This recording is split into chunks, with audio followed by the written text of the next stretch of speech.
I think I've always kind of attributed sound and feeling and vibration to each other, and that ultimately led into an idea that I had when I came over here to do my doctorate at UC Riverside, which was, is there a way to use that tactility as a separate form of hearing in order to make like a mobile multi-channel thing? But we had this idea that you could have headphones and then also have bone conduction headphones, and they would transmit two different sources of sound. So you can have like the front and then back, right? And it would be able to, do 4 different sources. It was cool. Yeah. I made a track. I remixed the track "New Order Perfect Kiss," which has like it was in the 80s when like stereo was like, holy shit, there's stereo, and like there's 2 things that goes ba ba ba ba on both sides. Yeah. And so what I did is I just remixed it, so it went like 1 2 3 4 1 2 3 4. Wow. And I was like, there should be nothing more obvious than this to be able to demonstrate that, and it worked for a little bit, but it wasn't like super compelling, but it worked. And so I sent it off to I think a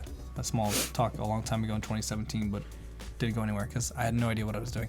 But that is what launched this whole idea that, hey, you can transmit communication. It was the first time in academia that we said we can transmit communication through vibration. And so my professor, Dr. Chagas, my advisor, said, hey, what else can you do with this stuff? And I was like, let me tell you. If only I had these materials, I can really demonstrate and show you.